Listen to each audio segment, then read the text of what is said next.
Vocês estão vendo em tela aí já visualizando o material? Perfeito, então tá, vamos lá. Ok. Bom dia a todos, então, a gente oficialmente falando, né? Vamos dar continuidade ao nosso cronograma de conteúdos, tá? Hoje trataremos da última categoria, daquela classificação geral das obrigações que nós vínhamos tratando desde algumas aulas, né? E hoje nós trataremos das obrigações líquidas e ilíquidas.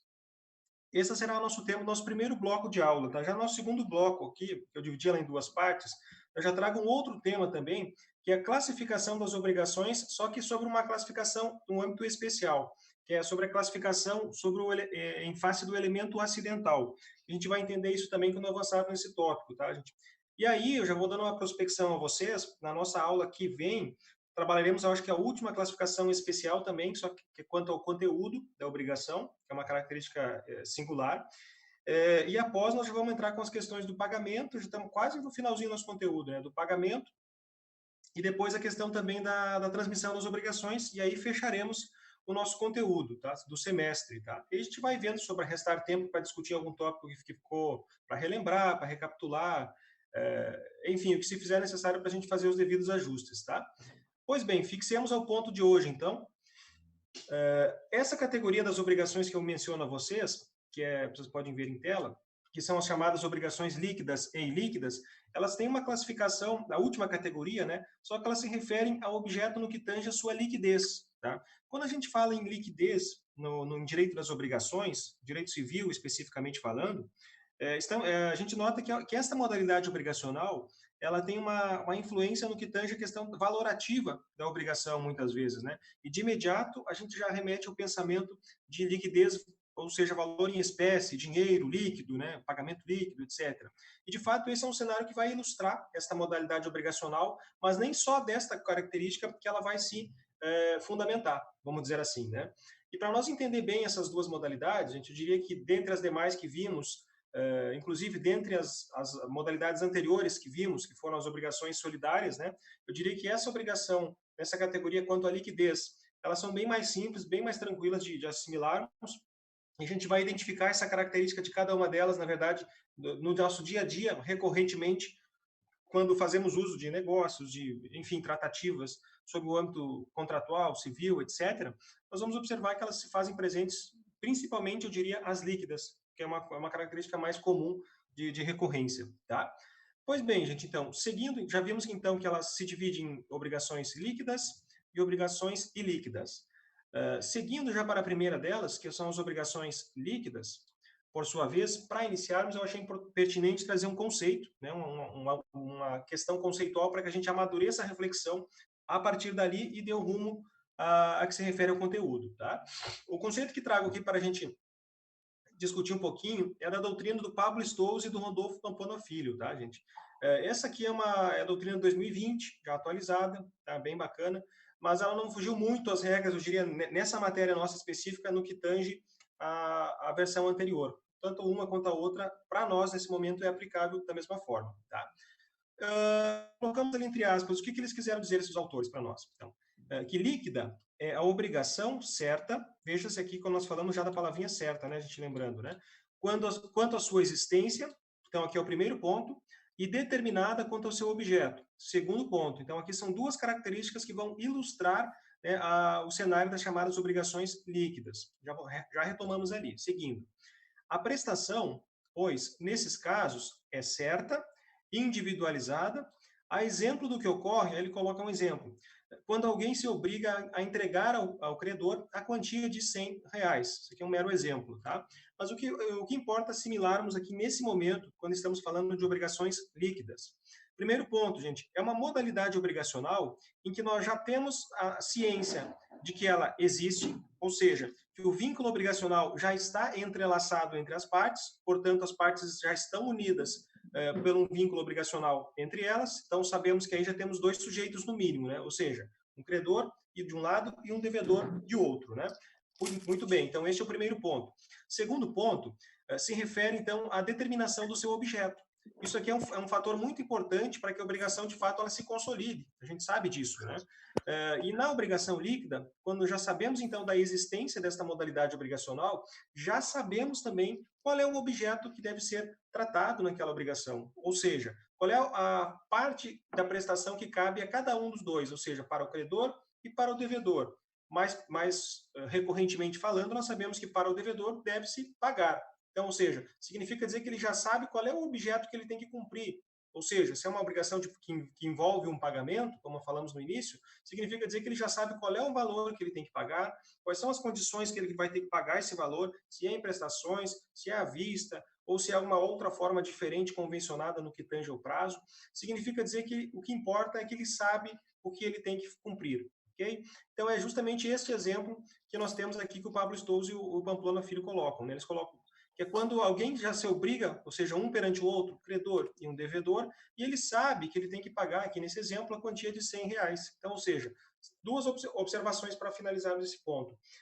Sabemos que quando falamos, então, de obrigações líquidas, é uma obrigação certa, que já tem uma definição de vínculo obrigacional entre as partes. Segundo, que é uma obrigação que já tem a determinação do seu objeto. Então, já se sabe o que será tratado e convencionado com as suas devidas especificações dentro do vínculo obrigacional, ok? Então, para detalharmos um pouquinho mais, gente, essa questão, vou descer aqui em tela, e ela vai nos dizer o seguinte, então, que a obrigação líquida, estamos vendo, duas características para a gente não esquecer nunca dela, que a gente vai fazer uma espécie de checklist, sempre para analisar quando nos depararmos com essas situações. A primeira delas é que quando, então, as partes já se sabem que devem, ou seja, quando já se sabe que deve, ou seja, já existe um vínculo obrigacional entre as partes. Um exemplo, se nos depararmos com uma questão de prova, vamos supor, em que ela elenque uma situação fática entre um credor e um devedor, e ali pede para nós analisarmos sobre o olhar da obrigação quanto à liquidez. Ou seja, significa dizer que esta obrigação, será que ela é líquida? Ou será que ela é ilíquida? Perdão, alguém falou, pessoal? Só para... Fez alguma pergunta? Não? Tudo bem?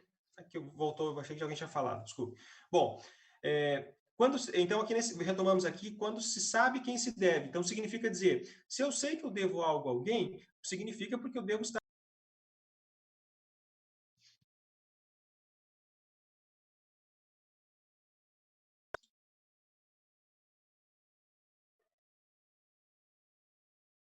Ok, estão me ouvindo? O pessoal deu uma mensagem aqui. Beleza, obrigado. Vamos lá, seguindo. Então, falávamos aqui, então, quando a gente sabe que deve a alguém, é porque a gente já sabe que também está obrigado por um vínculo, né, com outra parte, com a outra parte. Então, nós temos uma prestação para com ela, e ela, da mesma forma, para com nós, né? Então, já sabemos que se deve. Então, esse aqui é o macetezinho 1. O segundo é quando se sabe já o quanto se deve. Significa dizer que eu já sei qual é o objeto prestacional que eu tenho que cumprir perante a outra parte. Então, se é um pagamento, significa que eu já sei quais são as condições desse pagamento e, principalmente, qual é o valor deste pagamento. Então, ou seja, já estão definidas aqui, podemos dizer assim, as regras do jogo. Então, significa dizer que todos os possíveis detalhes que nós convencionamos, inclusive ali em aulas anteriores que tratamos isso, quando falávamos lá da configuração de uma obrigação, né, os principais elementos que a compõem, né, falávamos que essa obrigação, para que ela fosse certa, né, naquela modalidade, ela teria que ter justamente todos os requisitos que a compusessem. Né? E aqui, de fato, então, aqui é uma obrigação que, quando já sabemos a quem devemos, né, e que temos um vínculo obrigacional perante a outra parte, e do mesmo modo, sabemos qual é exatamente o objeto prestacional a que devemos cumprir. Se for um pagamento, por exemplo, então sabemos qual é o valor total desse pagamento que eu tenho que efetuar à parte, e bem como as condições que possam imperar perante ele. Tá? Agora, ao lado, temos um pequeno exemplo, só para frisarmos um pouquinho mais, eu acredito que já está bem claro, mas só para nós não perdermos o costume. Aqui eu coloco um exemplo de uma obrigação entre um credor e um devedor de pagar R$ 2.000, ou seja, então, o devedor tem que pagar R$ 2.000 à pessoa do credor. Imaginem qual for a obrigação que quiserem, né? Seja uma compra e venda de um produto, então, digamos, cujo credor, por sua vez, ele tem a obrigação de entregar e o devedor de pagar o preço do bem. Né? Então, ou seja, nesta modalidade obrigacional, neste pequeno exemplo, sabe-se, então, o que se deve, então sabe-se que deve, então, ou seja, um deve perante o outro, já principalmente sobre a ótica do devedor, ele sabe que ele tem uma obrigação perante o credor, e também sabe-se o montante que é essa obrigação. Então, sabemos que ela é de R$ 2.000. Logo, por sabermos o montante que ela é e que há um vínculo obrigacional entre as partes, nós temos aqui uma obrigação líquida em espécie. Então, ela é caracterizada pela sua liquidez. Então, nesse caso, ela é líquida. Então, uma obrigação em direito civil, gente, aqui em resumo, né? Resumidamente falando, então, são aquelas certas, então, ou seja, lembrando que quando falamos de uma obrigação que tenha a essência de certeza, significa dizer que nós temos já tudo pré-definido. Então, na verdade, todas as regras do jogo estão definidas. Significa dizer também que ela não depende de um acontecimento futuro ou de um acontecimento incerto, algo que possa acontecer ou não. Nessa modalidade de característica certa, significa que já definimos desde o início até o fim do cumprimento desse objeto prestacional. Seguindo a leitura, então ela é certa quanto à existência, lembrando sempre desses dois macetes que eu coloquei amarelinho aqui, gente, a existência e determinadas quanto ao objeto. Então, ela tem que existir e tem que ter a determinação do objeto prestacional. Então, aí nós temos todas as informações possíveis, né, todos os instrumentos possíveis de uma obrigação, constituindo-se, então, uma obrigação líquida. Ok? Se houver dúvida, a gente, por favor, interrompam, tá? Prosseguindo, então, na nossa segunda categoria, que seria um pouquinho oposto à anterior, a gente viu a anterior é uma obrigação, podemos assim, de característica completa, então, digamos, temos o vínculo, temos a definição do objeto prestacional. Já aqui nas obrigações ilíquidas, veja então, né, gente, ilíquidas, que não são líquidas, né, veja, é o oposto, antônimo, né, a esta palavra, acontece um pouquinho diferente a caracterização, tá? Primeiramente, vamos ao conceito, gente, também do Pablo Stolz e Rodolfo Pamplona Filho, tá? Vamos dizer o seguinte, abre aspas, que a obrigação ilíquida, por sua vez, carece, ou seja, necessita, falta, né, de especificação do seu quantum, atenção a esta palavra, para que se possa ser cumprida. O quantum é uma palavra aqui em latim, mas se refere à quantidade, ao quantitativo, então, à sua ilustração do objeto prestacional nos maiores detalhes possíveis, vamos dizer assim, sendo mais detalhista, né? Então, significa dizer o quê, gente? Que a obrigação ilíquida, ela não nega que ela tem que ter um vínculo obrigacional já estabelecido entre as partes. Obviamente, a gente sabe que isso tem que estar configurado. É uma natureza de qualquer uma das obrigações. Né? É o ponto de partida, podemos dizer assim.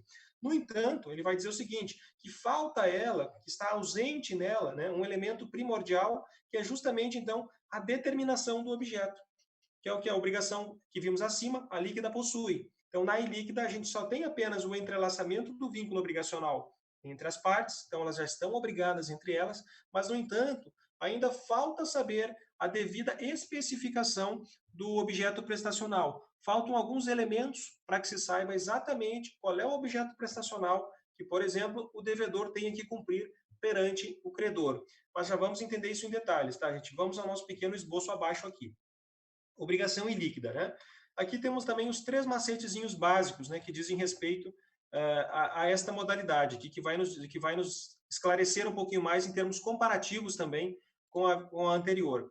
Primeira delas, gente, mesma coisa que a anterior. Quando se sabe que deve. Então, aqui, justamente aqui, simboliza o vínculo obrigacional entre as partes. Significa dizer que tanto o credor e o devedor, eles sabem que eles estão vinculados obrigacionalmente um perante o outro. Por exemplo, um contrato, né, simbolizando, né, formalizando este pacto entre eles, né, pacto contratual. Segundo ponto, gente, aqui que vem a diferença, a grande diferença da anterior. Veja que eu coloco o não bem chamativo, né? Não se sabe o quanto se deve. Então, aquela definição do objeto, característica que vimos na obrigação líquida acima, nós não nos depararemos de início nesta obrigação ilíquida. Aqui, na verdade, ainda a gente sabe que tem uma obrigação, por exemplo, é uma obrigação de pagar algo, mas, na verdade, ainda não sei o quanto do montante desse pagamento que eu terei que, por exemplo, pagar a pessoa do credor. Então, ainda restam dúvidas ainda, restam necessidade de definição deste objeto prestacional, ok? Lembrando também que não quer dizer, gente, que não se sabe nada, o que é. Sabe-se o que é, mas não se sabe se o detalhamento. Por isso que ele fala ali o quantum no conceito, né? Então, por exemplo, se for um pagamento, não sabe-se exatamente qual é o valor final, né? Talvez se saiba uma projeção, mas não um valor final para o pagamento, para o devido cumprimento, tá? E a terceira característica, gente, que vai responder, então, esta segunda, nesta lacuna que se apresenta, vai dizer o seguinte, então, que só se vai saber o valor, né, do quantum, né, da ação, da obrigação, no momento do cumprimento. Destacamos em amarelinho, então, o momento do cumprimento. Quando chega-se o prazo de cumprir, ou se essa obrigação ela depende de uma determinação ou de uma atribuição de valor. Então, quando isso é desencadeado, a partir daí se inicia o momento do chamado cumprimento. Tá? Então, é justamente o momento em quando quanto ambas as partes, né, tanto o credor, mas principalmente o devedor, que é quem cabe pagar, né, ele vai tomar ciência de qual é o montante, então, que ele tem que cumprir em face, né, perante a pessoa do credor. Tá? Ao lado aqui em tela nós temos um exemplo para simbolizar um pouquinho isso, já trago outros mais simples também. Aqui no âmbito do exercício da advocacia, por exemplo, eu trago uma situação fática em que, vamos supor que eu, na pessoa de advogado, recebo um cliente que foi vítima de um acidente de trânsito, ele é motociclista, e ele teve danos materiais na sua moto, teve danos no que tange a sua saúde também, então vai ter que passar por um processo de recuperação, ou talvez precisou fazer despesas médicas, intervenção cirúrgica, enfim, diversas possibilidades que possam ter acontecido a partir desse acidente, tá? E nessa suposição, então, o que eu coloco aqui, gente? Quando eu vou ingressar com a ação em nome dele, a gente sabe que a primeira peça processual que a gente vai dar início, né, que inaugura um processo judicial, chama-se a petição inicial, né? Então, quando eu vou produzir, então, confeccionar a petição inicial, dentre os diversos pedidos que eu vou elencar no seu devido corpo, né, no seu detalhamento, lá na última parte que é os pedidos, né, eu coloco aqui, então, em que o advogado de um cliente, no caso eu, do motociclista, né, que foi vítima de acidente de trânsito, e aí, gente, nessa situação em que eu não saiba exatamente ainda a totalidade dos danos que essa pessoa teve, sejam danos materiais, sejam danos físicos, estéticos, enfim. Então, eu não sei ainda o detalhamento.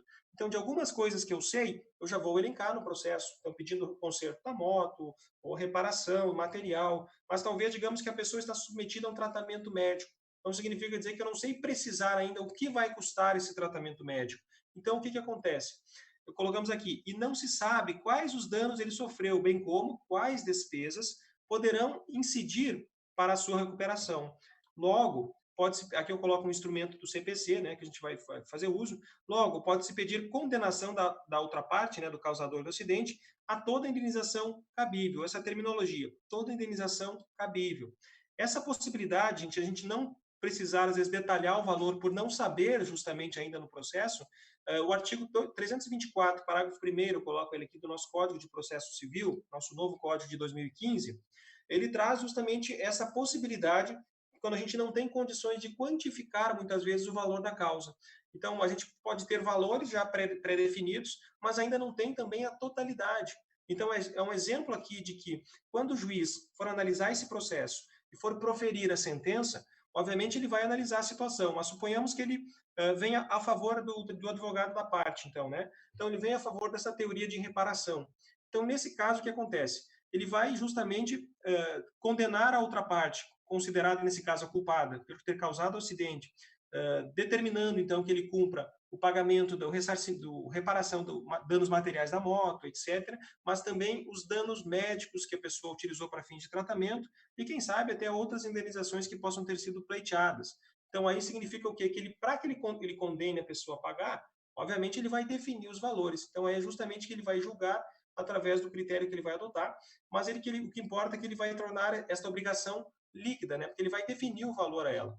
Então, significa dizer que, nesse momento, quando a sentença diz, olha, a parte culpada tem 15 dias para efetuar o pagamento. Pá, sentença, saiu, foi.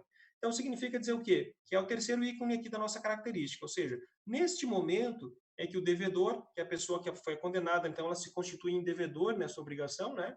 Ela só vai saber o exato valor quando saiu a sentença. Então, por isso que eu digo, a obrigação ilíquida, gente, ela traz alguns aspectos obscuros no início dela. Então, quando ela se configura, nós temos o vínculo obrigacional, né? Aqui nesse caso é uma situação de um processo. Então, através da sentença nós criamos um vínculo, né? Porque temos a pessoa de quem vai ser o credor, que foi a vítima, e quem vai ser o devedor, que é quem foi condenado a pagar as despesas, né? Então, nesse caso, o devedor, ele só sabe o quanto deve no momento da sentença, que é justamente o que simboliza o momento do cumprimento, tá? Então, essa é uma situação que acontece muito já no âmbito judicial, em termos técnicos falando, tá, gente?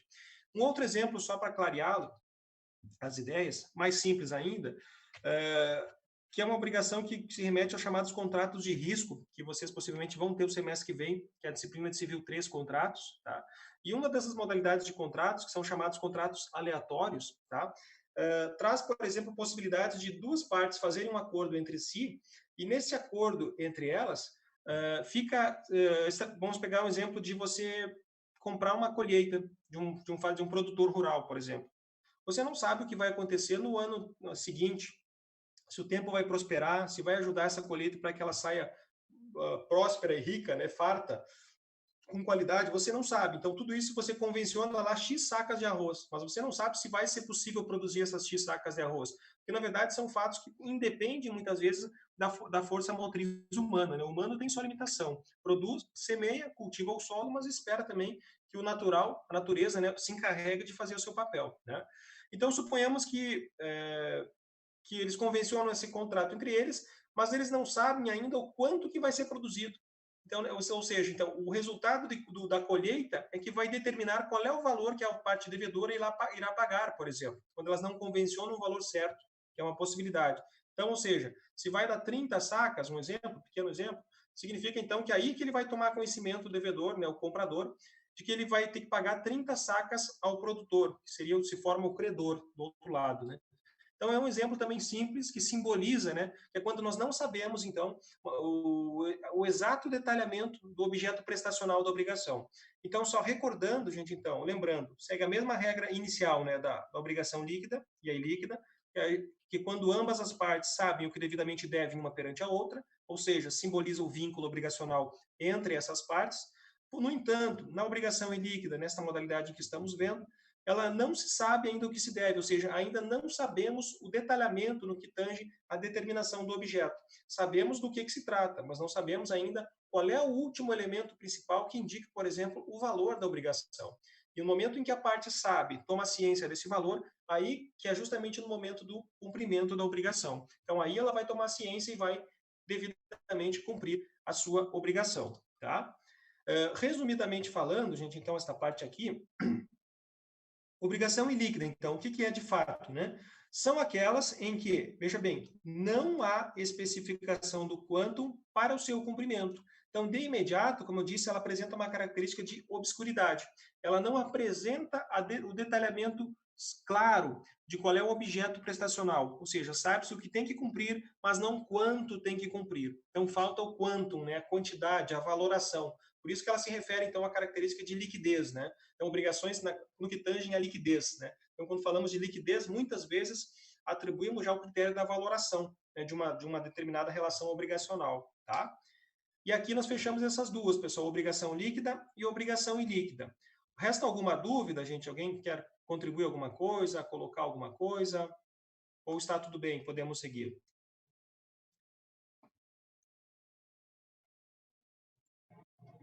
Pode seguir, professor, está bem tranquilo. Tudo tranquilo? Tá bom. Pessoal, só pediria uma gentileza a vocês, que eu recebi a notificação aqui do aplicativo que ele vai encerrar aqueles 40 minutos iniciais. Eu só pediria para nós fazermos uma nova conexão para renovar a segunda parte da aula. Eu vou mandar um novo link para vocês ali no grupo, tudo bem? Ok, mandando lá, pessoal, então, por gentileza, olhem lá. Até já.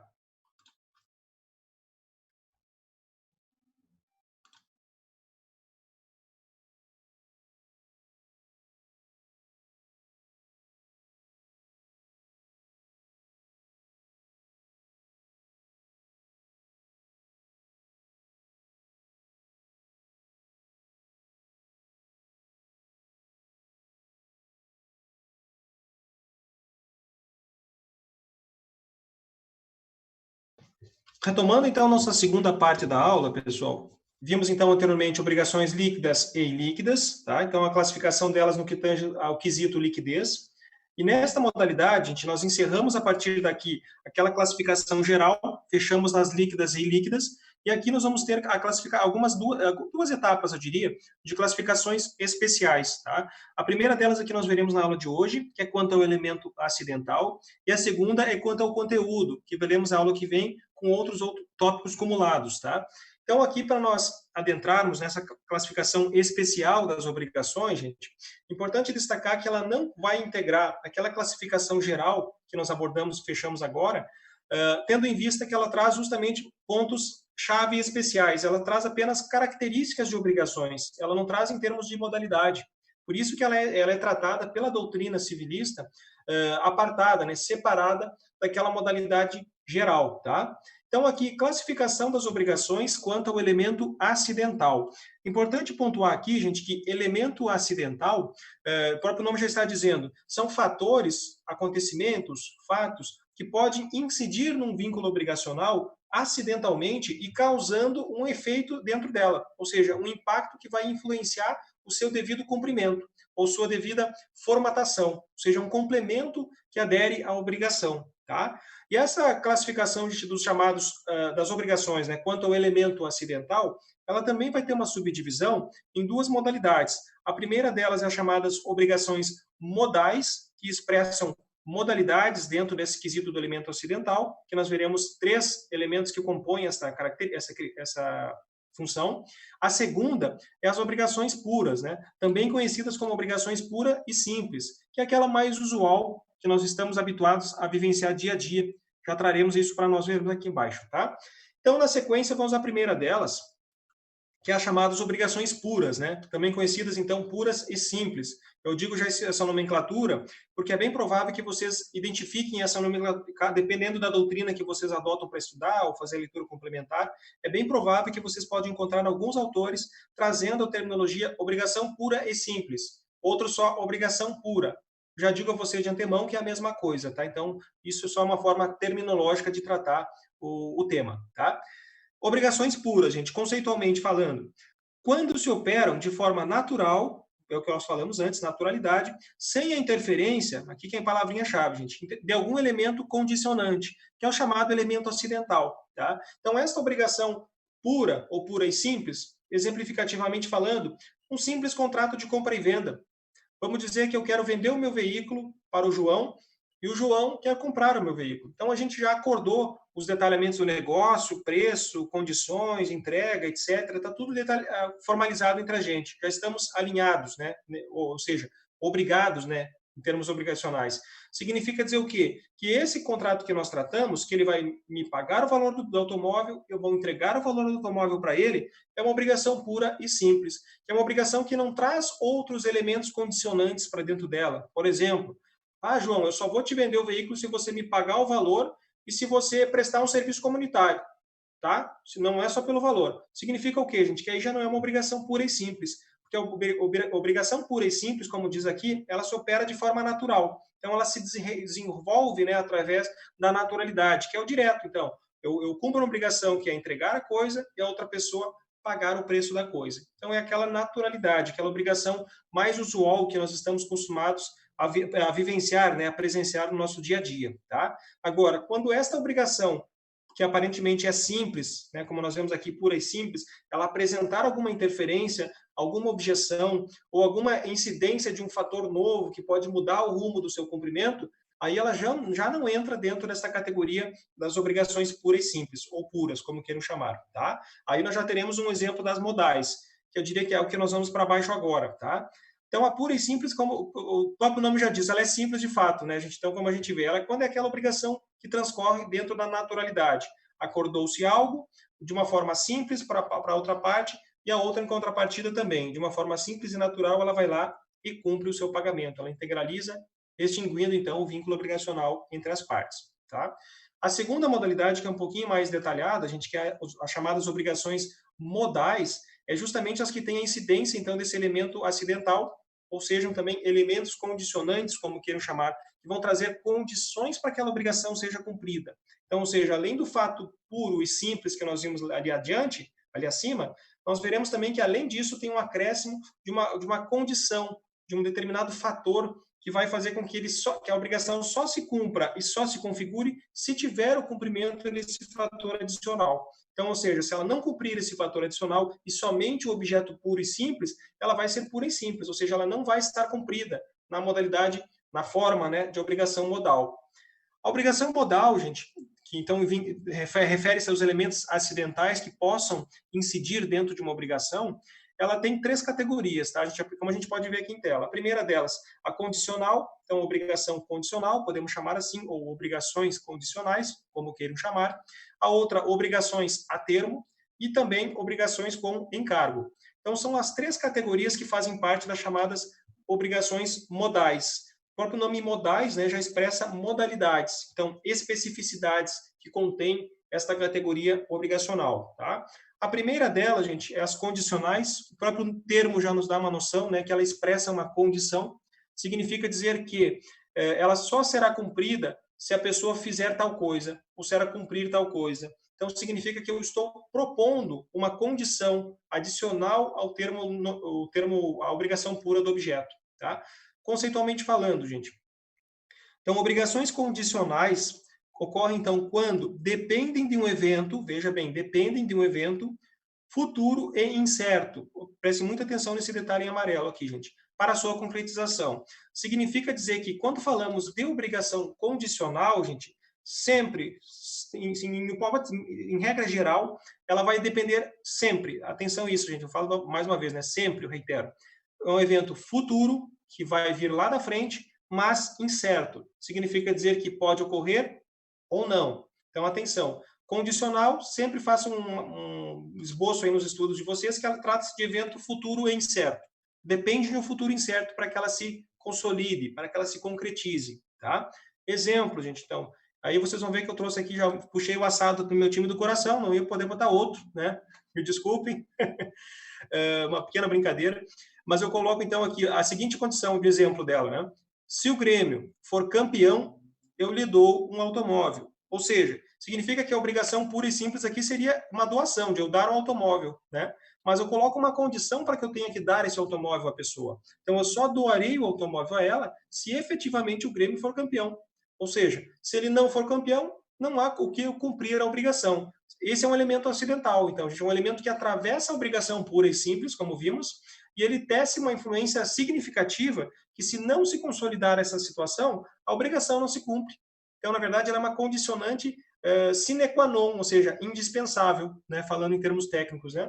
Então, aqui, se o Grêmio for campeão, lhe dou um automóvel, né? Aqui tem uma mensagem aqui. O Kleber perguntou aqui, vamos ver uma pergunta técnica futebolística, vamos ver aqui. No Grenal, o futuro do Grêmio é sempre condicional. De fato, falou tecnicamente, juridicamente e no âmbito do futebol também, né? É uma obrigação condicional, também no próprio Grenal, se formos ver, né? Porque, na verdade, a gente sabe que tem uma rivalidade muito grande com o pessoal lá do Sul, que são os maiores clubes, né, do estado, e quando ocorre isso aí, realmente acontece muita aposta, né? As pessoas, se acontecer isso, eu faço aquilo, eu te pago isso. Isso é uma obrigação condicional, né? A gente usa o elemento do futebol para simbolizar isso, mas através dele a gente coloca uma condição, né? Então, ficou tranquilo aqui, gente? Então, condicional, futuro é incerto. Então, aqui a questão, se o Grêmio fosse o campeão, é um evento futuro que vai acontecer, essa partida, esse campeonato, esse torneio, né?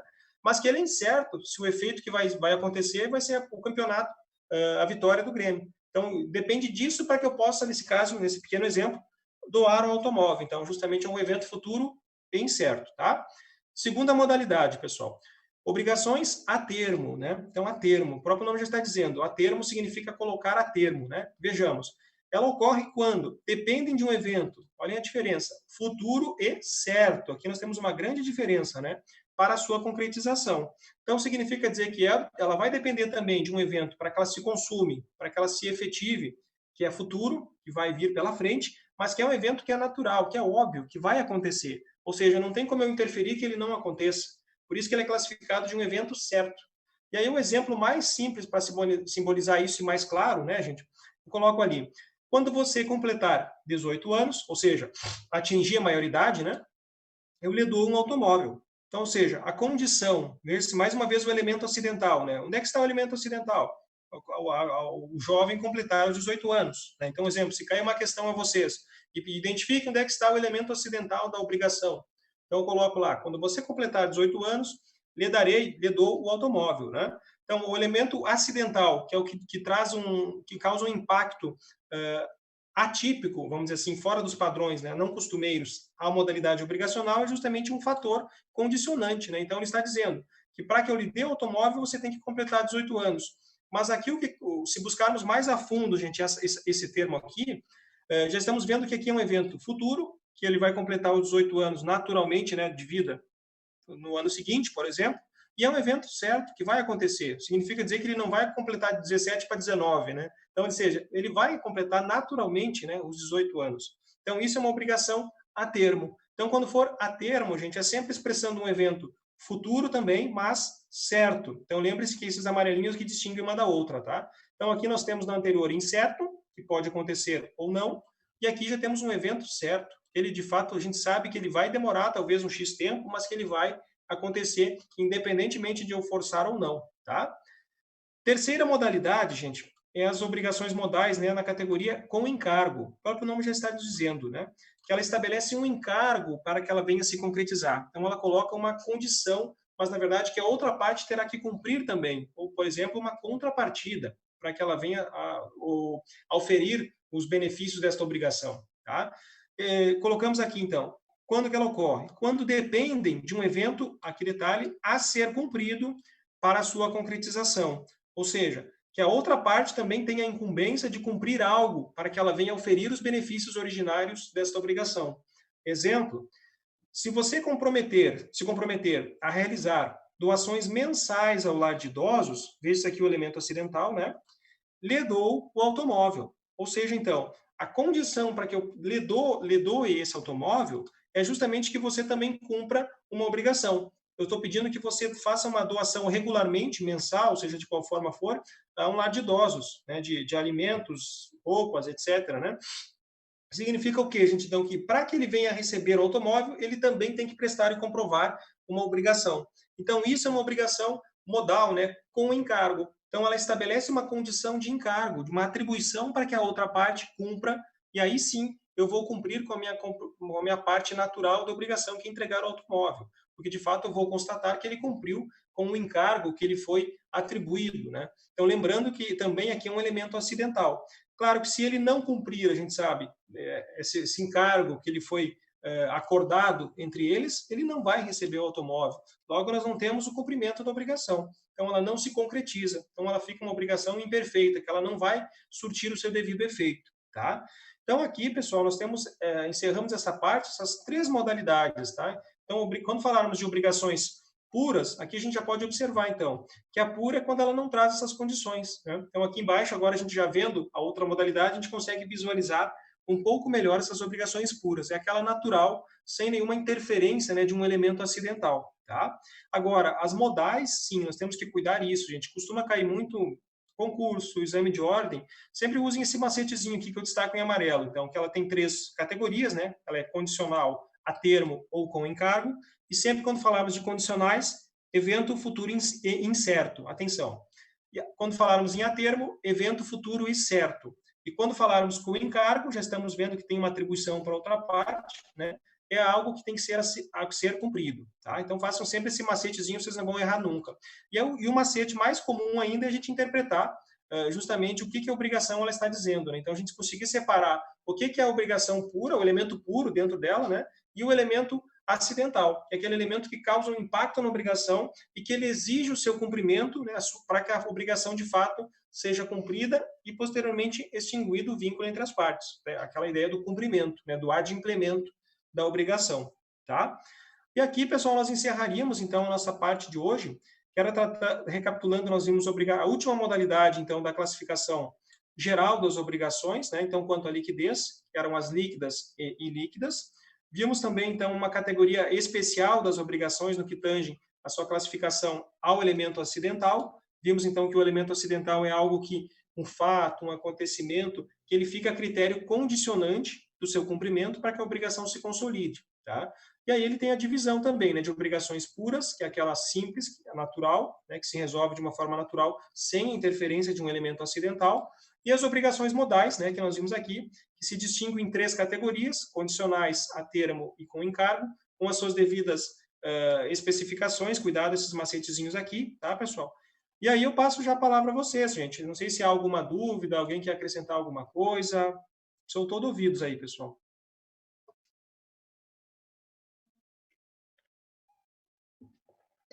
Só uma pergunta. Sim, pois não. Quem quer falar primeiro? Fique à vontade. Pode ir, colega. A minha pergunta refere-se a algo que está fora do tema. Pode ir. Sem problema. Pode ir, Carla. Vamos lá. Professor, você teria esse material dessa forma de apostila e mapas mentais Direito Civil 1?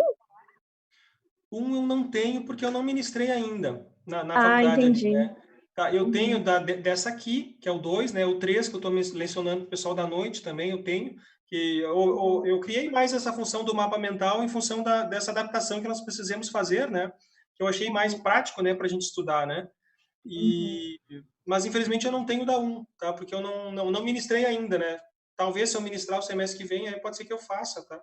Mas eu não, infelizmente eu fico Ficaremos atentos. Tá bom, com certeza. Vou lembrar sim, tá bom? Uhum. Essa é a minha pergunta só.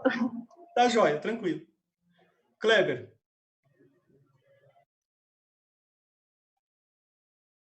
Uhum.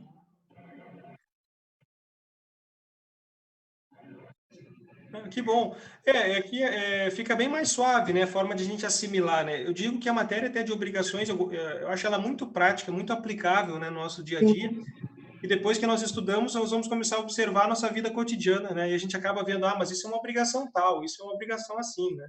É bem bacana isso, né? A gente consegue conciliar a nossa vivência prática, tá? E tranquilo, então, gente. Então, eu queria dizer a vocês que na semana que vem nós continuamos na mesma dinâmica aí que estamos trabalhando. Por enquanto, não temos nenhuma definição quanto ao retorno, enfim, vamos utilizando os meios que nós temos possíveis, né? E vamos seguindo da mesma forma. Para a aula que vem, eu preparo um novo mapa mental, como nós costumamos trabalhar. E indicações que vocês tiverem dúvidas, por favor, venham até mim, me consultem, chamem no WhatsApp, eu estou sempre à disposição de vocês, tá?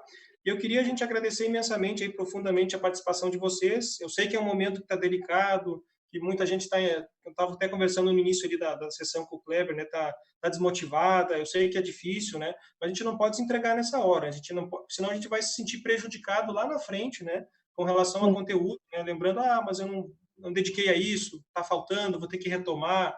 Então é importante tentar sempre buscar energias do fundo, né? Que o nosso propósito é esse, não pode parar, não pode perder as forças, né? De maneira alguma, tá? E eu estou aqui para apoiá-los e auxiliá-los no que for necessário, né? Contem comigo sempre, tá? Então agradeço profundamente, gente, a participação de vocês, tá? Mais uma vez.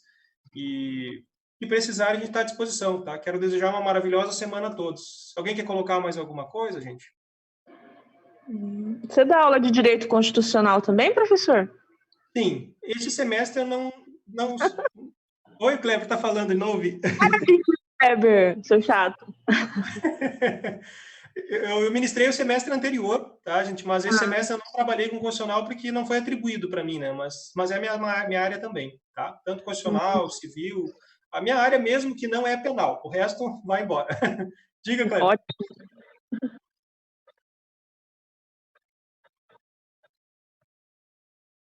Sim, sim.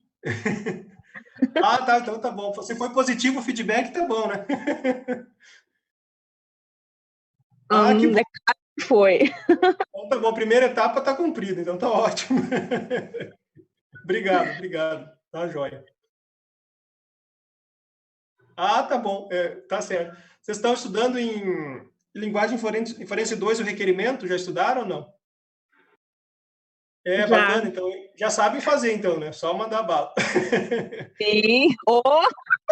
Tá jóia. Maravilha. Fico feliz. Fico lisonjeado. Muito obrigado. Gosto muito de trabalhar com a turma de vocês, uma turma competente que tá alto nível aí. Muito fico feliz, tá? Obrigado. O senhor tem uma ideia, professor? Eu tirei dúvida. Esses dias eu consegui tirar dúvida de sociologia. Não que o professor não esteja contente, porque ele é excelente professor também. Sim, não, sem dúvida. Com essa didática sua de dar aula, aí veio para mim no grupo, né, da FACIP. Aí eu falei, mas eu não acredito. Eu assisti todinha a sua aula, tirei todas as dúvidas ali, só assisti. De sociologia? De sociologia, foi muito bom. Sim. Eu postei uma aula lá, eu acabei postando agora no meu canal privado, né? Mas eu postei uma de... Lá foi Augusto Conte, né? Eu acho que foi. Isso, fez uma aula longa. Tenho, só que é só acessa por link, que é algo mesmo que eu mando a vocês, entendeu? Entendi. Porque a sociologia... Você colocou no grupo da FACIP, né, de Direito. Aí eu achei excelente. Se todos os professores fossem lá, a gente já ia conhecer nossos futuros professores. Que legal. Dá para ter assistir uma aula grátis, né? Bem visto mesmo. Sempre complementa algo, né? Sempre agrega. É aquele mesmo que eu mandei a vocês, só que eu não deixei ele visível. Vocês só acessam por link das videoaulas, entendeu? Mas eu posso passar para vocês da sociologia, se vocês quiserem. Eu posso passar algumas que eu tenho postada lá, né? Os links, né? Isso, exato. Uhum. E a minha ideia, nesse momento, eu não queria, na verdade, compartilhar publicamente. Eu acho que até é uma coisa assim, ou porque é da faculdade privada, né? Eu digo, tudo bem, claro que a ideia não tem problema ninguém ver, né? Mas eu acho que fica um pouco. Você compartilhar publicamente, se é só da faculdade, é dos alunos, é privativo, né? Então aí eu optei por essa forma, né? Verdade. Mas qualquer coisa, disponibilizo. Oi. Não, o professor Jonas é excelente, inquestionável. Ele é o cara. Filosofia, sociologia é a praia dele. Uhum. Ele é ótimo, ele é ótimo. Vocês estão bem servidos, né? Reclame. Sim, sim. Não, sim, sem reclamações. Não, sem dúvida. Maravilha. Então tá, pessoal. Muito obrigado aí, viu? Fiquem bem. O que precisar, estou à disposição de vocês, tá bom? Uma maravilhosa semana aí, tá?